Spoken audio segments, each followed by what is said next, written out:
Tonight at 9, Parsons, Kansas police investigate 2 more attacks on dogs within the city. The global economy is bracing for a recession as the Federal Reserve raises interest rates. I'm Mallory Rivera in Washington with more on the market reaction coming up. The 4 states' most watched news starts now. Thank you for joining us tonight. I'm Jordan Aubie. Parsons, Kansas Police Department investigating the shootings of 2 more dogs. This in the wake of other attacks on dogs. First happened in the 1500 block of Grand late yesterday morning. Witnesses say a man between the ages of 20 and 40 and dressed in camo shot a 3-legged pit bull in one of its legs. The nearby Garfield Elementary School went into a partial lockdown. The dog was later euthanized. The second attack happened just before 7 p.m. in the 2600 block of Stevens. This time, a pit bull was shot but is expected to survive after surgery. Now, police are looking into possible similarities to 4 other attacks on dogs in the Parsons area in recent years. In early 2021, a dog named Blue was shot and killed. And then on March 3rd of last year, another dog named Zeus was shot but survived. On December 3rd, 2021, Ranger, a Parsons police officer's dog, was found decapitated. And later that month, on December 29th, a 4th dog, Draco, was found dead wrapped in a blanket near a bridge. Police say Draco's body had trauma from a choke chain. $34,000 reward was offered for information about these cases last year, but so far no arrests have been made.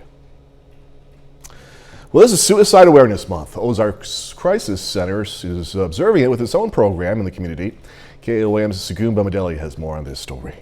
Ozarks Center Crisis Service is observing Suicide Awareness Month by creating canvases of hope throughout the city of Joplin. We decided to ask community members at 5 locations to write an inspirational message on our canvas.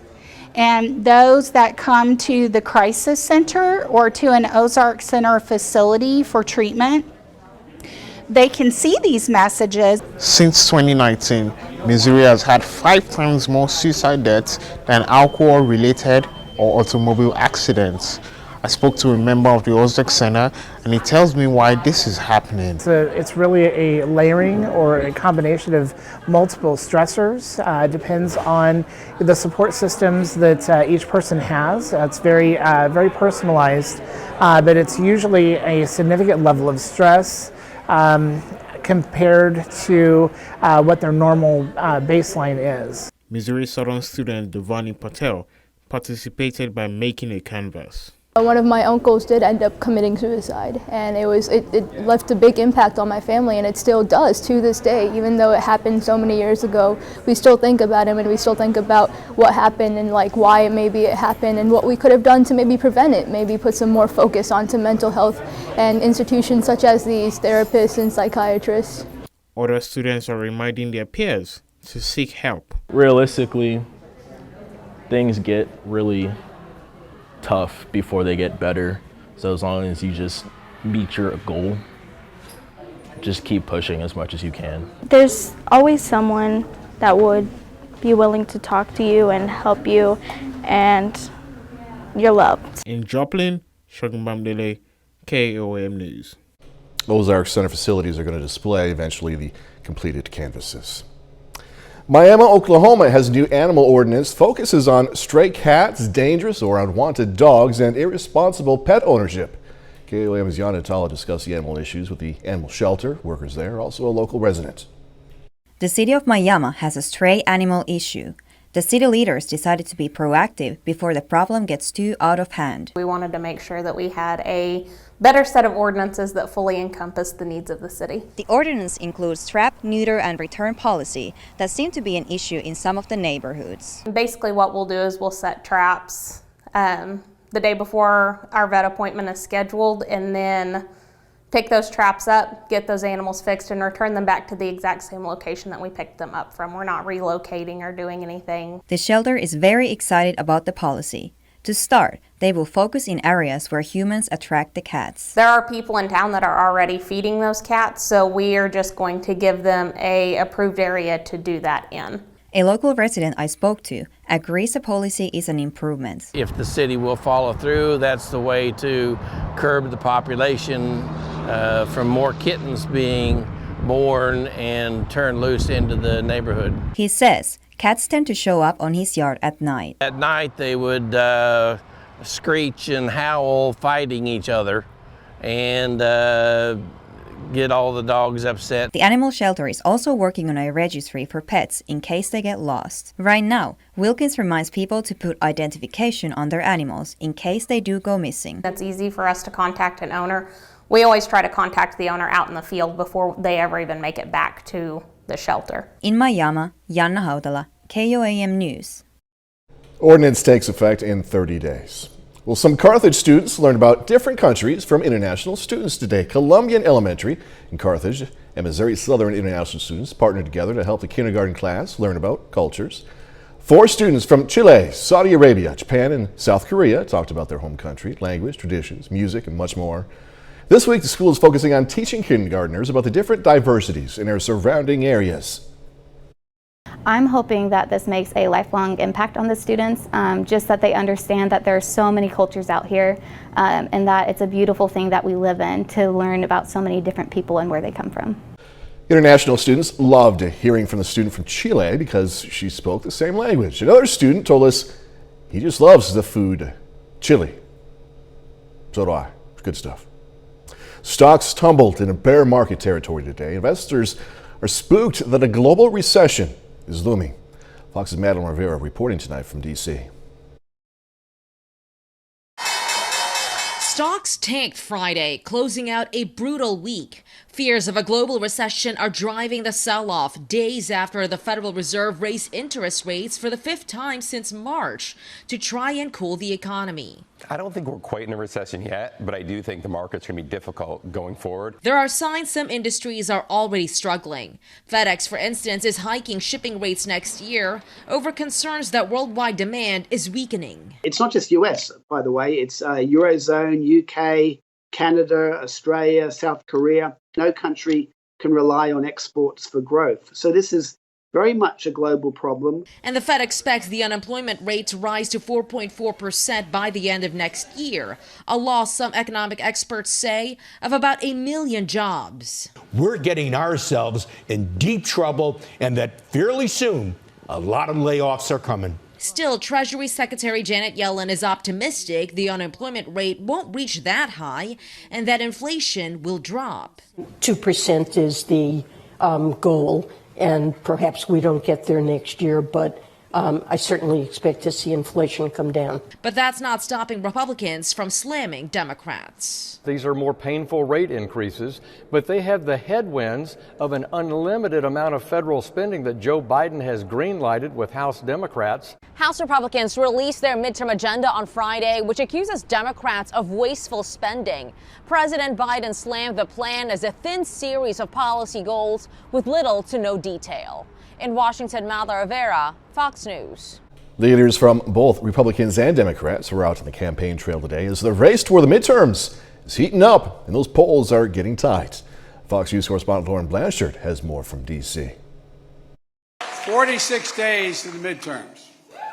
We need to be crystal clear about what's on the ballot, because there's a heck of a lot at stake. The countdown to Election Day is on. In Washington, D.C., President Biden knows the polls could not be tighter.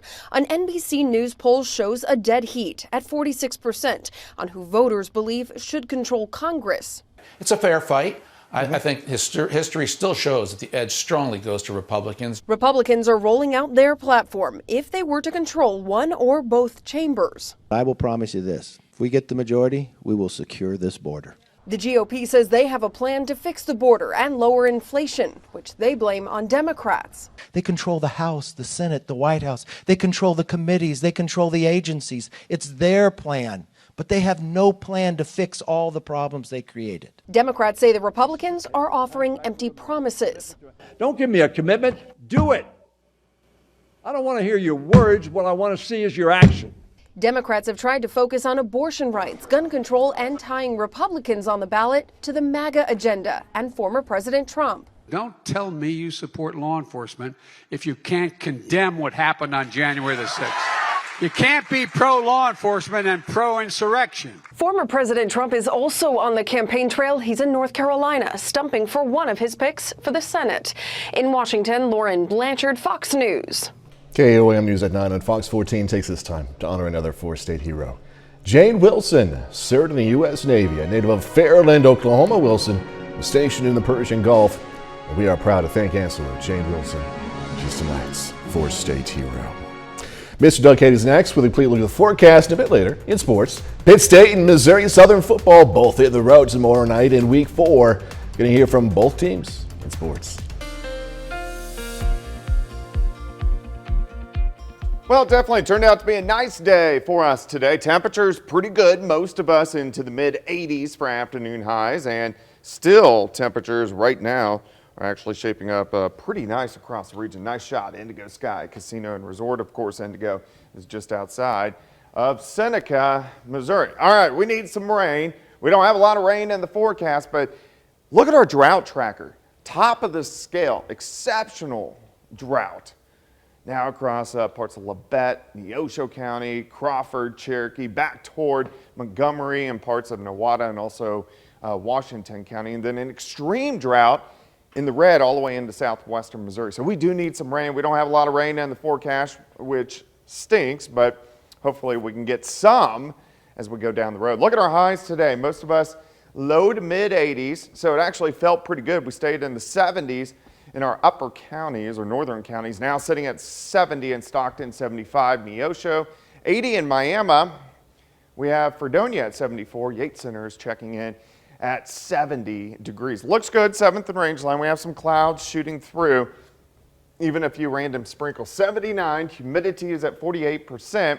You can see the clouds kind of pushing through over the past couple hours and a few spotty little sprinkles out there. And then also back to the west, you can see a few little showers just to the west of Wichita. These will try to shoot in later on tonight. So don't be surprised if you are going to be out tonight, you see a random sprinkle or a quick little shower. Most of the rain stayed to our north and to our east, across parts of Illinois into Indiana. If you look out toward the west, not a whole bunch going on.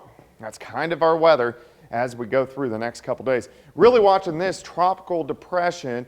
This will be a big national story as it lifts north into Cuba, should make landfall middle of next week somewhere from the Panhandle down to southwestern parts of Florida as a major hurricane by the middle of next week. All right, let's step through time. 6 a.m., still some clouds, maybe a random sprinkle or two, trying to push through. As we continue through the morning hours, we warm into the mid-80s by noon. As we get into the afternoon hours, most of us are going to be into lower 90s. So a little bit hotter tomorrow than what we saw today. Tomorrow night looks good. We drop back a little bit cooler.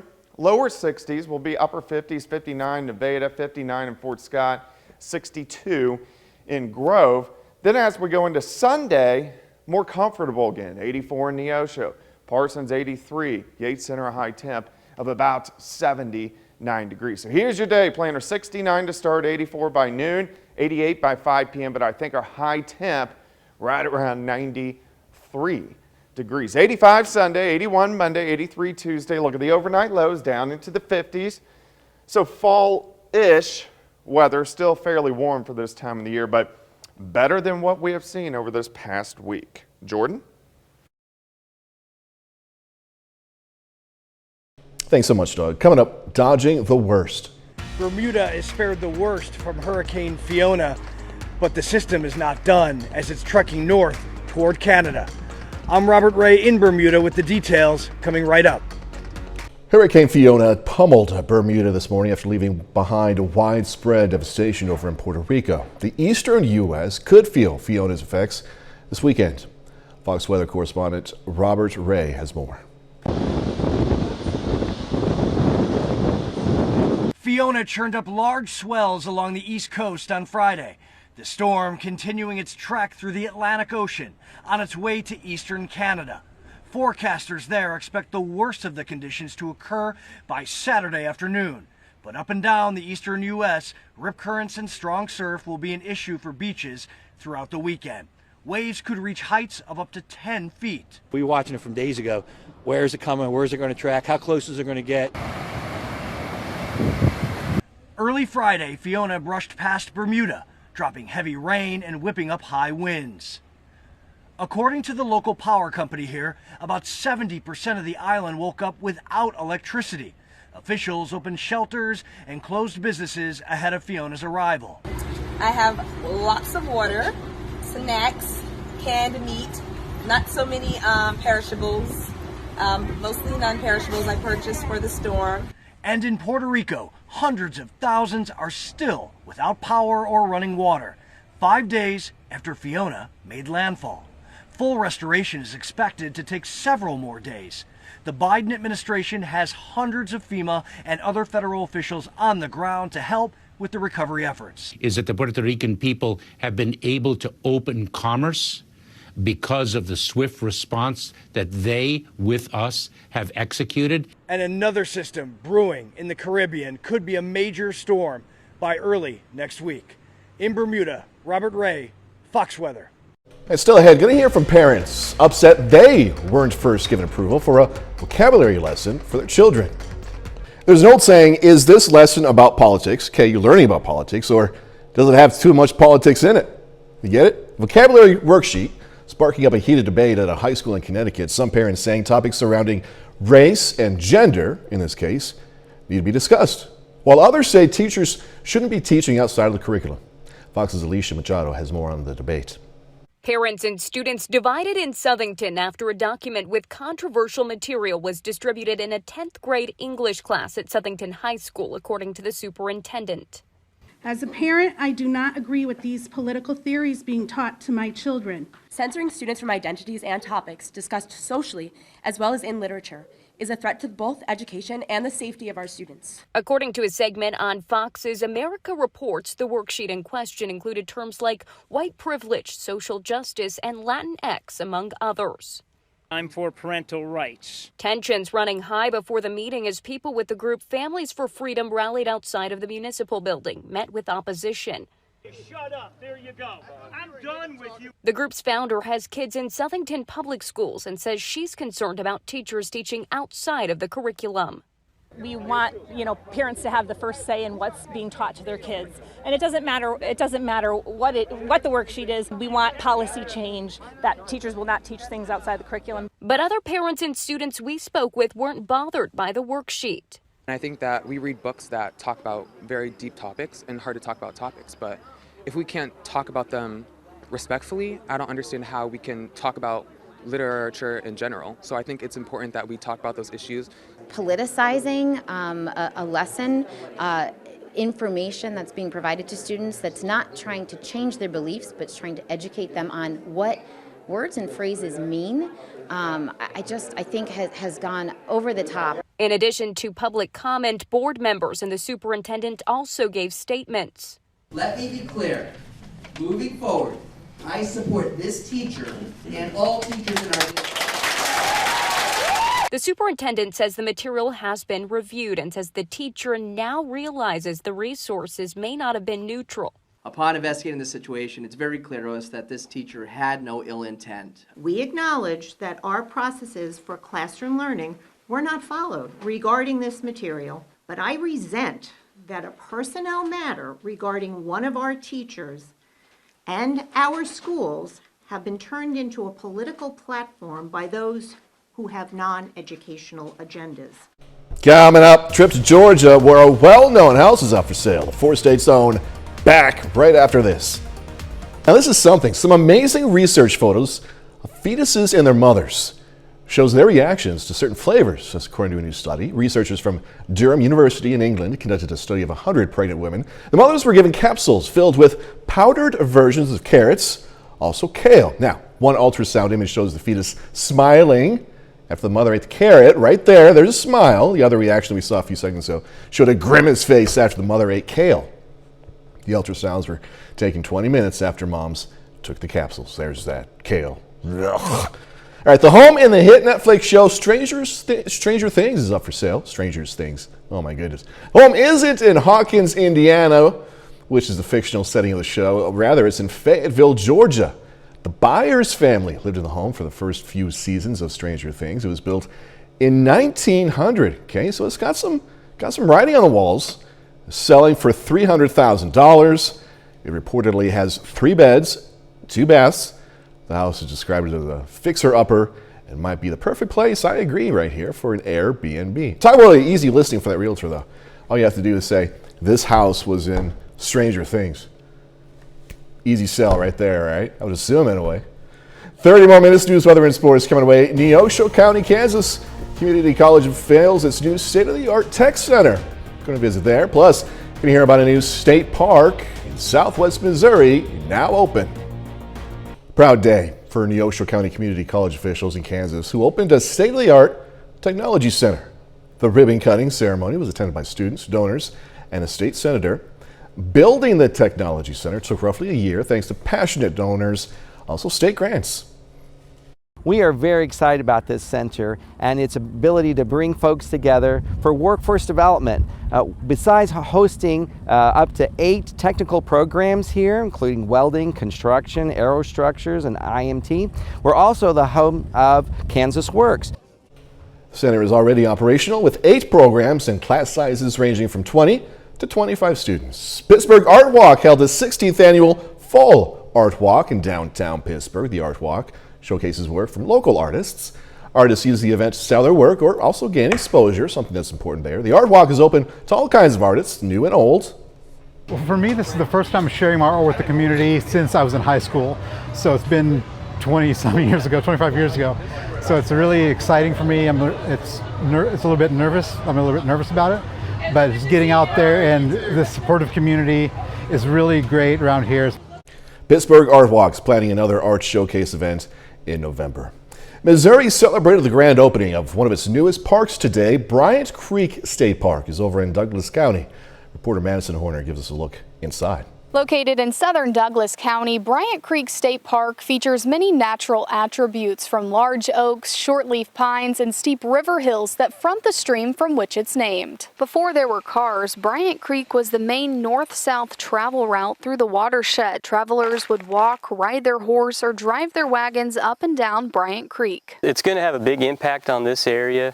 If you look at a map of the area, you'll see we haven't really had a state park located in this part of the state. So we're excited to have something down here for people to use. Missouri State Parks Ozarks Region Regional Director Justin Adams says with a little more than 2,900 acres, the new park will feature almost 2 miles of Bryant Creek frontage. The park is still in the development phases, but does have 2 completed trails, an accessible scenic overlook, bathrooms, and finished parking area for visitors. In phase 2, we'll start developing more trails. We'll have multi-use trails, which will allow mountain biking, equestrian use, and just more hiking and backpacking. When the park is fully developed, it will also have 2-day use areas with more parking, along with a camping area with fire rings and picnic tables. Over time, park staff plan to lead interpretive programs for park guests. We've got an on-site person here, so they'll be scheduling, programs, be able to take people out on plant identifications, tree identifications, learn a little bit more about the geology of the area and what's available here at the park. Bryant Creek is a part of a purchase made in the fall of 2016 that also includes Shepherd of the Hills State Park in Taney County. So far, there's no official opening date for Shepherd of the Hills. Looks beautiful. State officials this morning held a ribbon cutting for the grand opening. For early holiday shoppers, okay, this may be you. The nation's largest retailer says it's ready for you right now. Wally Mart says it's made preparations to handle Christmas shoppers by October. Walmart says it's ready to offer deals on key holiday items like toys, electronics, home products in general. Retailer is expecting early shopping, as early as October, obviously, as customers hit by inflation want to get early buying done, get it out of the way. The company has also made changes in return policies that will allow early gift buyers to have more time for returns. That's good news, right? Walmart says items bought in October can be returned all the way through the end of January. Escalating drug use in the wake of last year's record number of deadly overdoses has hit health officials, has put them on red alert. Besides illegal drugs, cigarette use is also generating concern, especially among rural communities. Fox News' Sean LaGill has the latest on that, plus why giving rewards to recovering addicts could help them stay sober. One pill of these substances can kill you. Combating a surge in drug use and deadly overdoses continues to be a top priority for healthcare officials nationwide. The trend that is generating a lot of discussion right now is the increase in fatal drug overdoses. a number that exceeded 100,000 over 12 months for the first time back in June of 2021. With opioids like fentanyl elevating the risk for death, especially for a growing number of Native Americans and African American men, according to a new study published in the journal JAMA Network. The escalating crisis triggering calls for communities to increase the availability of Narcan, an emergency overdose reversal treatment. Administer the Narcan into one nostril. You want to wait 2 to 3 minutes to see if that person is breathing. But opioids aren't the only concern. Health experts are also citing worrisome disparities between rural and urban cigarette smokers. There's increased morbidity and mortality in rural versus urban communities. And also, there's a higher smoking prevalence in rural versus urban communities, which has increased over the past decade. Attributing the higher rate to lack of healthcare services available to them to help them quit. We found that quit ratios in rural areas over the 2010 to 2020 period were 7% lower than urban areas. But when it comes to quitting substances, a number of addiction centers are finding that rewarding users with things like candy or gift cards can give them motivation to stay drug-free as they receive treatment, thanks to a technique called contingency management. Sean Langell, Fox News. A bit later, becoming part of Russia or staying with Ukraine. Voters in Russian-occupied territory head to the polls as Moscow calls up more troops. I'm Trey Yanks in Kyiv, Ukraine. I've got the details coming up. Well, it definitely turned out to be a nice day for us today. Temperatures pretty good, most of us into the mid-80s for afternoon highs, and still temperatures right now are actually shaping up pretty nice across the region. Nice shot, Indigo Sky Casino and Resort. Of course, Indigo is just outside of Seneca, Missouri. All right, we need some rain. We don't have a lot of rain in the forecast, but look at our drought tracker. Top of the scale, exceptional drought. Now across parts of Labette, Neosho County, Crawford, Cherokee, back toward Montgomery and parts of Nowata and also Washington County. And then an extreme drought in the red all the way into southwestern Missouri. So we do need some rain. We don't have a lot of rain in the forecast, which stinks, but hopefully we can get some as we go down the road. Look at our highs today. Most of us low to mid 80s, so it actually felt pretty good. We stayed in the 70s. In our upper counties or northern counties, now sitting at 70 in Stockton, 75 Neosho, 80 in Miami. We have Fredonia at 74. Yates Center is checking in at 70 degrees. Looks good, 7th and range line. We have some clouds shooting through, even a few random sprinkles. 79, humidity is at 48%. You can see the clouds kind of pushing through over the past couple hours and a few spotty little sprinkles out there. And then also back to the west, you can see a few little showers just to the west of Wichita. These will try to shoot in later on tonight. So don't be surprised if you are going to be out tonight, you see a random sprinkle or a quick little shower. Most of the rain stayed to our north and to our east, across parts of Illinois into Indiana. If you look out toward the west, not a whole bunch going on. That's kind of our weather as we go through the next couple days. Really watching this tropical depression. This will be a big national story as it lifts north into Cuba, should make landfall middle of next week somewhere from the Panhandle down to southwestern parts of Florida as a major hurricane by the middle of next week. All right, let's step through time. 6 a.m., still some clouds, maybe a random sprinkle or two, trying to push through. As we continue through the morning hours, we warm into the mid-80s by noon. As we get into the afternoon hours, most of us are going to be into lower 90s. So a little bit hotter tomorrow than what we saw today. Tomorrow night looks good. We drop back a little bit cooler. Lower 60s will be upper 50s, 59 in Nevada, 59 in Fort Scott, 62 in Grove. Then as we go into Sunday, more comfortable again, 84 in Neosho, Parsons 83, Yates Center a high temp of about 79 degrees. So here's your day planner, 69 to start, 84 by noon, 88 by 5 p.m., but I think our high temp right around 93 degrees. 85 Sunday, 81 Monday, 83 Tuesday. Look at the overnight lows down into the 50s. So fall-ish weather, still fairly warm for this time of the year, but better than what we have seen over this past week. Jordan? Doug, thank you again. Coming up in sports, Missouri Southern. We're going to talk about Pittsburgh here in a few seconds. First, Missouri Southern Lions aiming to push their winning streak to 3 games at Fort Hays State. Plus, those Pitt State Gorillas preparing to face the #1 passing offense in the MIAA. J.M. Leonard has that and more next. The Pittsburgh State Gorillas are on the road this weekend facing the Emporia State Hornets. Now, the Gorillas are up to number 14 in the national rankings this week. They're trying to get to 4-0 to start the season. On the other side, Emporia State is 2-1, coming off a big win over Missouri Western. It's going to be a big test for the Pittsburgh State defense. The Hornets, through 3 weeks, have the best passing offense in the MIAA. In fact, they're the only team posting more than 300 yards per game through the air, averaging 330 passing yards per week. They present a lot of unique formations and weird splits and things of that nature, things that'll just give a defense some trouble moving very quickly. Just all they're trying to do is get you to miss a line, and that's when bad things happen for a defense. So I think just, keeping up with that tempo, being in shape to be able to stay focused enough to not make that crucial little mental error that'll cost you. The Missouri Southern Lions are also on the road this week, taking on Fort Hays State. The Lions have won back-to-back games. They're looking for their first 3-game winning streak since 2013. And they face a Fort Hays State team that is 1-2 in their first 3 games, but it's also team that came to Joplin last year and beat the Lions by 21. So Southern knows if they want that 3rd straight win, they're going to have to work for it tomorrow night. Too many times we put too much stock in a record. But if you remember right, they were 1-2 last year coming to town, and they beat us up.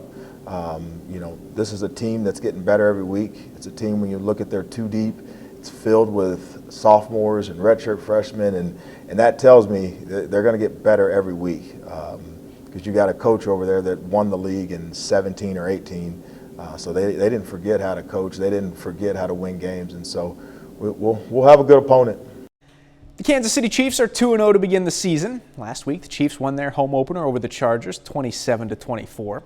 This week, Kansas City hits the road to Indianapolis, facing the Colts in their first game at home.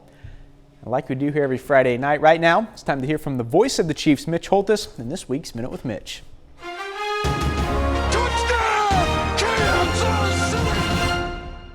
The tough games just keep stacking up, as this week the Chiefs travel to Indianapolis to battle the Colts. Last week's 7th-round draft pick, Jalen Watson, had a 99-yard pick six in one of the greatest defensive plays in Chiefs history. Next year, Kansas City will host the NFL Draft, and millions will be watching the first round. Some will be interested in the second day, and by the 3rd day, and for sure the 7th round, they're on to golf or some other spring activity. I'm glad Chiefs General Manager Brett Veach values the 7th round, because he finds players like Watson and running back Isaiah Pacheco. The Colts, they have 4 7th-round picks on their roster, including this year's 7th, safety Rodney Thomas from Yale. There's a reason the draft lasts 7 rounds and merits our attention on this Minute with Mitch. The Minute with Mitch is brought to you by Como Jewelry. Every day's game day, Como Jewelry, Pittsburgh, Joplin. Now, kickoff for Sunday's Chiefs-Colts game will be at noon. You can watch it on our sister station, KOAM Channel 7. And that's a look at sports. Be sure to join us right back here on Fox 14 at 11 o'clock for Press Box. That's a 30-minute show. It's all high school football. We'll have highlights and scores from all across the area, including Joplin, Nixa, Girard, Frontenac, Baxter Springs, Parsons, and more. We're back after this. As the war in Ukraine grinds on, Russian-held areas are now voting on whether to remain with Kyiv or join Moscow. Fox News correspondent Trey Yingst has more from Ukraine. The West calls it a sham. The Russians say it's democracy in action. Ukrainians in Russian-occupied territories heading to the polls today to decide whether to remain part of Ukraine or join with Russia. Moscow is hoping for a high voter turnout that would legitimize the referendum. But most experts say this is about manufacturing a victory for Vladimir Putin after heavy losses on the battlefield. This is not a military effort he's taken here. This is a political effort. And it's trying to demonstrate some degree of success to his domestic audience. And that audience is growing frustrated as the losses pile up. More than 1,400 arrested at anti-mobilization protests in Moscow this week. Morale is also low among reservists, reporting for duty after Putin's mobilization order, with many saying they were given little warning before being deployed. I didn't expect it. I went to the kindergarten with my daughter and they told me in the street. Of course I'm ready to protect the motherland, but not now. Not this time for sure. It's not my war. Meanwhile, the fighting continues here, Ukraine making gains around the Russian-held city of Kherson as part of a broader counteroffensive in the south. The Pentagon says it will keep supplying the Ukrainian military as it retakes more ground, shrugging off the threat of more Russian troops in the fight. It does not affect the department's commitment to continue providing Ukraine with the support that it needs. Russian media is reporting up to 1 million troops could be mobilized. That number is 3 times higher than the original number announced by Russian President Vladimir Putin. In Kyiv, Trey Yingst, Fox News. Going to hear about a new movie by M. Night Shyamalan, Hollywood Nation, coming your way. From a classic revamps to the return of a fashionable fan favorite, Fox's Ashley Dvorkin has this and more in the Hollywood Nation. We just need to stop a wedding.